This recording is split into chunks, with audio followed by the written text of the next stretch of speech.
A violent crash shatters the stillness of Bakersfield, California. Twisted metal lies crumpled across the asphalt, smoke curling into the night sky. Inside the wreck, the lifeless body of a woman named Mia Novotny sits slumped, her final moments lost to the chaos. The air is thick with the smell of gasoline and scorched rubber, the silence broken only by the drip of a leaking radiator. Then, as if drawn to the scene by fate, another woman arrives. Her name is Cher. She doesn't flinch at the sight of death. She moves with a chilling calm, stepping right up to the body, her eyes fix on a ring glimmering faintly on Mia's hand, a cross etched into its design. Without hesitation, she slides it off, pocketing it like treasure. Instead of vanishing, she strips down, slips into a nearby lake, and moves through the water with deliberate grace, almost like a dark baptism. Moments later, she emerges, gears up, mounts her motorcycle, and disappears into the night long before the police arrive. Soon after, private investigator Honey O'Donoghue arrives at the crash site. Sharp-eyed and composed, she surveys the wreckage. Detective Marty Medikowicz is already there, fumbling through his inspection with more swagger than skill.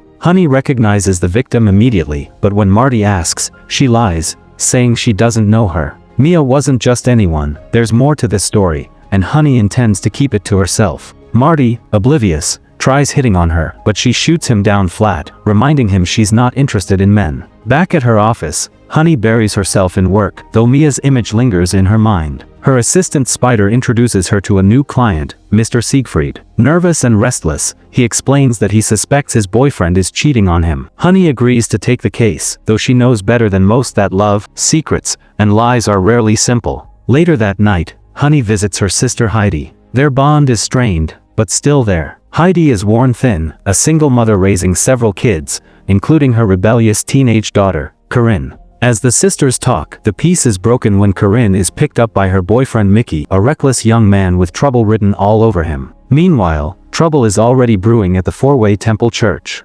Behind its holy walls, Reverend Drew Devlin isn't preaching salvation, he's indulging in lust with a parishioner. His right-hand man, Shuggy, interrupts with bad news. One of their drivers, Little Joey, has overdosed on the drugs they've been moving. His father, Big Little Joey, weeps over his son's body, grief spilling into the room. Drew shows little sympathy, until Cher walks in. She's their connection to French traffickers, and she makes it clear, the suppliers aren't happy. Mia's death has rattled their business. Drew denies any connection to her, but his denial feels hollow. As Honey digs deeper, she meets police officer MG Falcone. Their attraction is instant, magnetic. MG hands her the address to Mia's home. There, Honey meets Mia's grieving mother, who insists her daughter was a normal, good girl. But in Mia's bedroom, Honey finds something hidden away, an S&M outfit. The discovery paints a far darker, more complicated picture of Mia's life. Elsewhere in the city, a young man named Colligan stumbles through a desperate night. At a dim bar, he begs a dealer named Hector for drugs. Short on cash, he offers himself instead. Hector rejects him in disgust, but things spiral out of control. In a frantic escape, Hector accidentally runs Colligan over with his car. The bartender witnesses everything and makes a quiet call, setting off another chain reaction. News of the incident reaches Drew. Furious, he orders Shuggy to handle Hector. What follows is pure carnage. Shuggy slaughters Hector's grandmother, then faces Hector in a vicious fight. Blood flows freely. Hector stabs Shuggy in the throat with a fork. Shuggy fires back with his gun.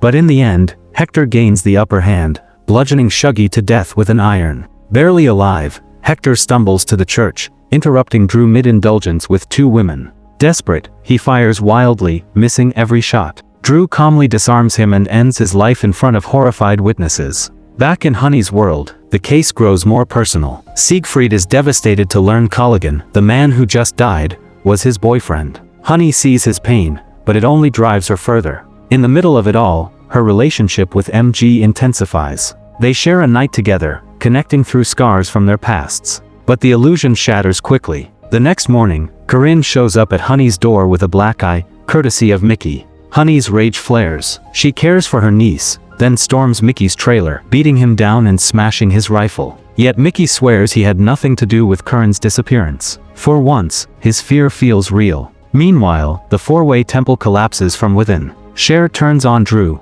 putting a bullet in him and declaring the French are done with his failures. Honey arrives just in time to hear the shot, catching only a glimpse of Cher speeding away on her motorcycle. But the greatest betrayal waits closer to home. Honey looks for MG, only to find a small but damning clue, a teacup smeared with lipstick, the same shade Corinne wears. The truth sinks in like ice. MG has been lying all along. She isn't an ally, she's the predator. MG reveals herself as the killer behind Mia's death and others connected to the church, convinced she was saving women who couldn't save themselves. She even admits to killing her own father. Now, she's taken Corinne, and Honey is next. The fight is brutal. MG stabs Honey in the stomach, pain exploding through her body. But Honey refuses to go down. In one last desperate move, she fires her gun, striking MG 3 times. MG collapses, dead, as Honey fades into unconsciousness. She wakes up in the hospital, her body weak but her spirit unbroken. Heidi is there, reunited with Corinne,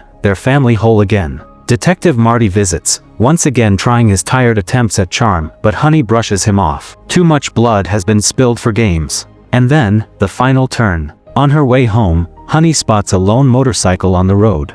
It's Cher. Their eyes lock, and instead of enemies, there's a flicker of something else, something dangerous, something curious. When Cher mentions she's leaving town, Honey doesn't hesitate. She offers to join her. 2 women, unpredictable, powerful, bound not by trust but by danger. The case may be closed, but the story? It's only shifting into what comes next.